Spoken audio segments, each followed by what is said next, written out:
बसंत पंचमी क्यों मनाई जाती है? क्यों इस दिन माँ सरस्वती की पूजा होती है?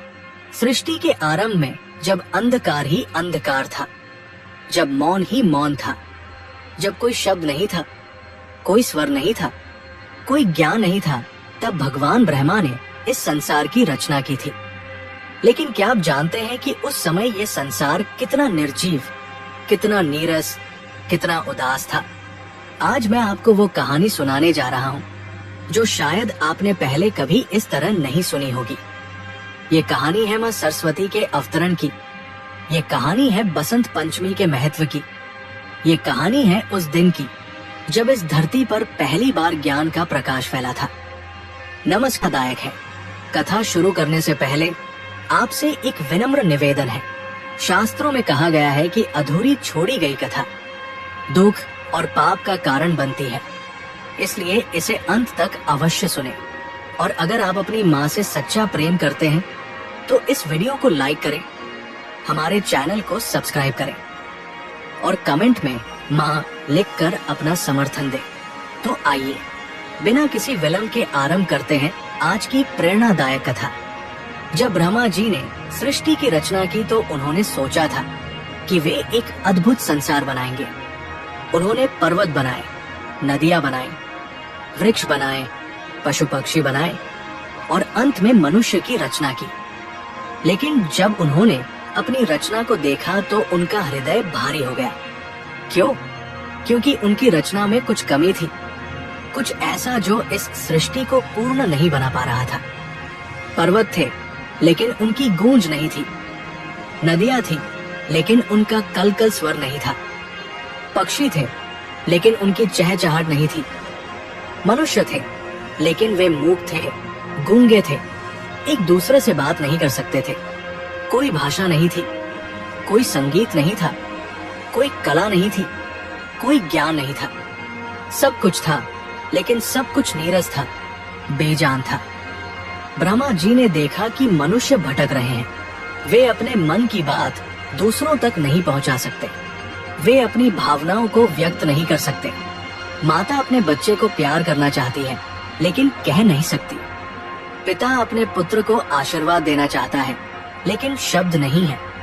प्रेमी अपनी प्रेमिका से प्रेम प्रकट करना चाहता है लेकिन भाषा नहीं है। गुरु अपने शिष्य को ज्ञान देना चाहता है लेकिन माध्यम नहीं है। ब्रह्मा जी का हृदय पीड़ा से भर गया। उन्होंने सोचा, मैंने क्या किया? मैंने तो एक अधूरी सृष्टि बना दी। ये संसार तो एक कारागार बन गया है जहाँ सब कुछ होते हुए भी कुछ नहीं है। उन्हें अपनी रचना पर ग्लानि होने लगी। वे व्याकुल हो गए, उनकी आंखों में आंसू आ गए। एक पिता की तरह जिसका बच्चा बोल नहीं सकता, वैसे ही ब्रह्मा जी का हृदय दुखी हो गया। ब्रह्मा जी अपनी पीड़ा को अधिक समय तक सहन नहीं कर सके। उन्होंने निर्णय लिया कि वे भगवान विष्णु के पास जाएंगे और उनसे इस समस्या का समाधान मांगेंगे। ब्रह्मा जी क्षीर सागर की ओर चल पड़े, जहाँ भगवान विष्णु शेषनाग की शैया पर विराजमान थे और माता लक्ष्मी उनके चरणों की सेवा कर रही थी। जब ब्रह्मा जी वहाँ पहुँचे तो उनका चेहरा उतरा हुआ था, उनकी आंखें नम थी। भगवान विष्णु ने तुरंत समझ लिया कि कुछ गंभीर समस्या है। उन्होंने पूछा, ब्रह्मा देव, आप इतने व्याकुल क्यों हैं? क्या हुआ? ब्रह्मा जी ने अपनी व्यथा सुनाई। उन्होंने कहा, प्रभु, मैंने सृष्टि की रचना की लेकिन ये सृष्टि अधूरी है। इसमें प्राण तो है लेकिन स्वर नहीं है। यहाँ जीवन तो है लेकिन संगीत नहीं है। यहाँ मनुष्य तो है लेकिन भाषा नहीं है। मुझसे बहुत बड़ी भूल हो गई है।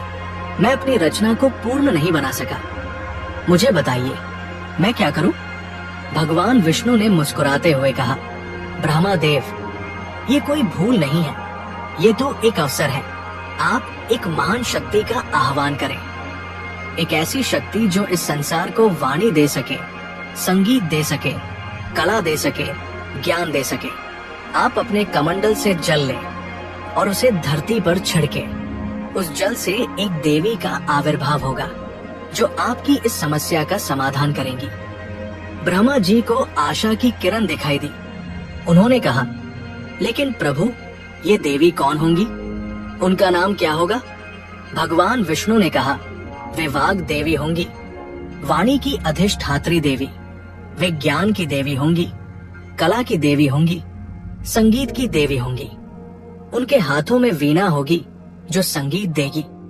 उनके मुख से शब्द निकलेंगे जो भाषा देंगे। उनकी कृपा से ज्ञान का प्रकाश फैलेगा। उन्हें सरस्वती कहा जाएगा क्योंकि वे सरस अर्थात रसमय होंगी और वती अर्थात धारण करने वाली होंगी। ब्रह्मा जी ने भगवान विष्णु के निर्देशानुसार अपने कमंडल से जल लिया, लेकिन वे सोच में पड़ गए कि इस जल को कहाँ छिड़के, कौन सा स्थान इतना पवित्र होगा जहाँ ज्ञान की देवी का अवतरण हो सके, कौन सा समय इतना शुभ होगा। तभी उन्होंने देखा कि प्रकृति में एक परिवर्तन आ रहा है। सर्दी की कड़ाके की ठंड धीरे धीरे कम हो रही थी। पेड़ों पर नए पत्ते आने लगे थे, फूल खिलने लगे थे, हवा में एक मधुर सुगंध फैल रही थी। सारा वातावरण प्रसन्न लग रहा था। ये बसंत ऋतु का आगमन था। ब्रह्मा जी ने सोचा, यही सही समय है जब प्रकृति स्वयं नया जीवन ले रही है, जब चारों ओर उल्लास है, जब सब कुछ नया हो रहा है, तब ज्ञान की देवी का अवतरण होना चाहिए। और वो दिन था माघ महीने के शुक्ल पक्ष की पंचमी। ब्रह्मा जी ने अपने कमंडल का जल धरती पर छिड़का और तभी एक अद्भुत चमत्कार हुआ। उस जल से एक दिव्य प्रकाश निकला। वो प्रकाश इतना तेजस्वी था कि देवता भी अपनी आंखें बंद कर गए। धीरे धीरे वो प्रकाश एक रूप लेने लगा और उस प्रकाश से एक अत्यंत सुंदर, दिव्य, तेजस्वी देवी का आविर्भाव हुआ। वे श्वेत वस्त्र धारण किए हुए थी, जो ज्ञान की शुद्धता का प्रतीक था। उनकी 4 भुजाएं थी। एक हाथ में वीणा थी, जो संगीत और कला का प्रतीक थी। दूसरे हाथ में पुस्तक थी, जो ज्ञान का प्रतीक थी। तीसरे हाथ में माला थी, जो ध्यान और एकाग्रता का प्रतीक थी। और चौथे हाथ में कमल था, जो पवित्रता का प्रतीक था। उनके साथ एक हस्त था, जो विवेक का प्रतीक था, जो दूध और पानी में भेद कर सकता था, सार और असार में फर्क कर सकता था। देवी का मुखमंडल इतना दिव्य था कि उसे देखकर सभी देवता मंत्रमुग्ध हो गए। उनकी आंखों में करुणा थी, उनके होठों पर मुस्कान थी, उनके चेहरे पर शांति थी। वे मां सरस्वती थी, वाग देवी थी, ज्ञान की देवी थी। मां सरस्वती ने जैसे ही अपने हाथों में वीणा उठाई और उसके तार छेड़े, एक मधुर स्वर निकला। ये संसार का पहला संगीत था, पहला स्वर था। सारी सृष्टि स्तब्ध रह गई। पर्वतों ने पहली बार उस स्वर की गूंज सुनी। नदियों ने पहली बार कलकल करना सीखा। पक्षियों ने पहली बार चहचहाना सीखा। हवा ने पहली बार सरसराना सीखा। और तब मां सरस्वती ने अपने मुख से पहला शब्द बोला, ओम। ये ब्रह्मांड का पहला शब्द था, सबसे पवित्र शब्द था। मैं उसे अपना आशीर्वाद दूंगी, लेकिन ये भी याद रखें कि ज्ञान का उपयोग केवल भलाई के लिए होना चाहिए, बुराई के लिए नहीं। ब्रह्मा जी ने कहा, माँ, आपकी ये बात सत्य है, लेकिन मनुष्य तो मनुष्य है, उसमें अच्छाई भी है और बुराई भी। कभी वो आपके ज्ञान का दुरुपयोग भी कर सकता है। माँ सरस्वती ने गंभीरता से कहा, हाँ, ये सत्य है, इसीलिए मैं केवल उन्हें ज्ञान दूंगी जिनका हृदय शुद्ध होगा, जिनकी नीयत साफ होगी। जो घमंड से भरा होगा, जो अहंकारी होगा, उसे मेरा ज्ञान नहीं मिलेगा। ज्ञान तो विनम्रता मांगता है, विवेक मांगता है, समर्पण मांगता है। अब प्रश्न उठता है कि बसंत पंचमी को ही क्यों चुना गया माँ सरस्वती के अवतरण के लिए? इसके पीछे गहरा अर्थ है। बसंत ऋतु नवजीवन की ऋतु है। सर्दी की कठोरता के बाद प्रकृति फिर से जीवित हो उठती है। पेड़ों पर नए पत्ते आते हैं, फूल खिलते हैं, पक्षी चहचहाते हैं, सारा वातावरण खुशी से भर जाता है। ये ऋतु परिवर्तन की ऋतु है, नवीनीकरण की ऋतु है। ठीक उसी तरह ज्ञान भी मनुष्य को नया जीवन देता है। जब किसी अज्ञानी व्यक्ति को ज्ञान मिलता है तो उसका जीवन बदल जाता है। वो अंधकार से प्रकाश की ओर आता है, वो मूर्खता से विवेक की ओर आता है। ये एक नया जन्म है, एक नई शुरुआत है। माघ महीने की शुक्ल पक्ष की पंचमी को ये अवतरण हुआ। पंचमी का अर्थ है पांचवा दिन। 5 हमारे पंच तत्वों का प्रतीक है, पृथ्वी, जल, अग्नि, वायु, आकाश। ये पांचों तत्व मिलकर इस सृष्टि की रचना करते हैं और माँ सरस्वती ने इन पांचों तत्वों में प्राण फूंक दिया, उन्हें स्वर दिया, उन्हें ज्ञान दिया।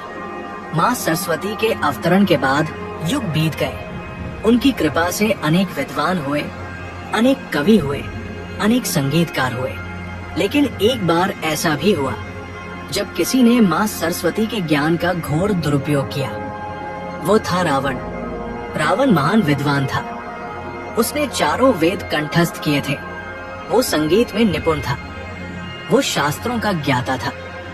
लेकिन उसमें एक बहुत बड़ा दोष था, अहंकार। उसे अपने ज्ञान पर इतना घमंड था कि वो स्वयं को सबसे श्रेष्ठ मानने लगा था। वो देवताओं को भी तुच्छ समझने लगा था। एक बार रावण ने सोचा कि वो माँ सरस्वती को भी अपने वश में कर लेगा। उसने कठोर तपस्या की, वर्षों तक तपस्या की। माँ सरस्वती प्रसन्न हुई और उसके सामने प्रकट हुई। लेकिन जब उन्होंने रावण के मन में झांका तो उन्हें उसका अहंकार दिखाई दिया। माँ सरस्वती ने कहा, रावण, तुम महान विद्वान हो, ये सत्य है, लेकिन तुम्हारे भीतर अहंकार भी है। तुम अपने ज्ञान का दुरुपयोग कर रहे हो। तुमने अपनी विद्या से संसार का कल्याण नहीं किया, बल्कि अधर्म का मार्ग अपनाया है। रावण ने अहंकार से भरकर कहा, माँ, मैं तो केवल अपना अधिकार मांग रहा हूँ। मैं इतना विद्वान हूँ, इतना ज्ञानी हूँ, फिर क्यों मुझे वो सम्मान नहीं मिलता जो मुझे मिलना चाहिए? क्यों देवता मुझसे ईर्ष्या करते हैं? माँ सरस्वती ने दुख से कहा, रावण, ज्ञान तो तुम्हारे पास है, लेकिन विवेक नहीं है। तुम्हारे पास विद्या है, लेकिन विनम्रता नहीं है। ज्ञान बिना विनम्रता के अभिशाप बन जाता है। याद रखो, जितना बड़ा ज्ञान होगा, उतनी ही बड़ी विनम्रता होनी चाहिए। जब कोई पेड़ फलों से लद जाता है, तो वह झुक जाता है, लेकिन जो पेड़ खाली होता है, वो अकड़ कर खड़ा रहता है। तुम खाली पेड़ हो रावण, दिखावे में भरे हुए, लेकिन असल में खोखले। रावण को ये बात बहुत बुरी लगी। उसका अहंकार और बढ़ गया। उसने कहा, माँ, आप भी देवताओं के पक्ष में हैं। ठीक है, मैं अपने ज्ञान से स्वयं सिद्ध करूंगा कि मैं सबसे श्रेष्ठ हूँ। माँ सरस्वती ने करुणा से कहा, रावण, ये तुम्हारा अंतिम मौका है। अपना अहंकार त्याग दो, नहीं तो तुम्हारा पतन निश्चित है। ज्ञान तुम्हें ऊपर उठा सकता है, लेकिन अहंकार तुम्हें गिरा देगा। लेकिन रावण नहीं माना। उसने माँ सरस्वती का ये आशीर्वाद अस्वीकार कर दिया। और हम सब जानते हैं कि रावण का क्या अंत हुआ। उसका घमंड उसके विनाश का कारण बना। माँ सरस्वती का दिया हुआ ज्ञान भी उसे नहीं बचा सका, क्योंकि उसमें विनम्रता नहीं थी। कहते हैं कि बसंत पंचमी के दिन ही कृष्ण और राधा की पहली मुलाकात हुई थी। वृंदावन में बसंत का मौसम था। चारों ओर फूल खिले हुए थे। हवा में मधुर गंध फैली हुई थी। कृष्ण अपनी बांसुरी बजा रहे थे। राधा ने जब पहली बार वो बांसुरी की धुन सुनी तो वे मंत्रमुग्ध हो गई। उन्होंने पहले कभी ऐसा संगीत नहीं सुना था। वो संगीत उनके हृदय को छू गया। वे उस संगीत की ओर खिंची चली गई। जब राधा और कृष्ण की नजरें मिली तो मानो समय रुक गया। वो प्रेम था जो शब्दों से परे था। वो प्रेम था जो अनंत था। और ये सब हुआ बसंत पंचमी के दिन। इसलिए बसंत पंचमी को प्रेम का त्योहार भी माना जाता है। कुछ जगहों पर मान्यता है कि इसी दिन कामदेव का जन्म हुआ था। कामदेव प्रेम के देवता है, इसलिए बसंत पंचमी को मदन पंचमी भी कहा जाता है। इस दिन को बहुत पवित्र माना जाता है। माँ सरस्वती की भव्य प्रतिमा बनाई जाती है। विद्यालयों और घरों में पूजा होती है। बच्चों को नए कपड़े पहनाए जाते हैं। ये दिन शिक्षा का दिन है, संस्कृति का दिन है। माँ सरस्वती के प्रत्येक प्रतीक का गहरा अर्थ है। श्वेत वस्त्र, श्वेत रंग शुद्धता का प्रतीक है। ये दर्शाता है कि ज्ञान शुद्ध होना चाहिए। ज्ञान में कोई मिलावट नहीं होनी चाहिए, कोई स्वार्थ नहीं होना चाहिए। जैसे श्वेत रंग में कोई और रंग नहीं मिला होता, वैसे ही ज्ञान में कोई बुराई नहीं मिली होनी चाहिए। वीणा, वीणा संगीत का प्रतीक है, लेकिन केवल संगीत। इस बसंत पंचमी पर हम सब मिलकर माँ सरस्वती से प्रार्थना करें, उनसे ज्ञान मांगे, विवेक मांगे, शक्ति मांगे, लेकिन साथ ही विनम्रता भी मांगे, करुणा भी मांगे, प्रेम भी मांगे, क्योंकि ज्ञान तभी सार्थक है जब उसके साथ प्रेम हो, करुणा हो, मानवता हो। ओम एस सरस्वत्यै नमः। जय माँ शारदे, जय माँ सरस्वती, जय ज्ञान, जय विद्या।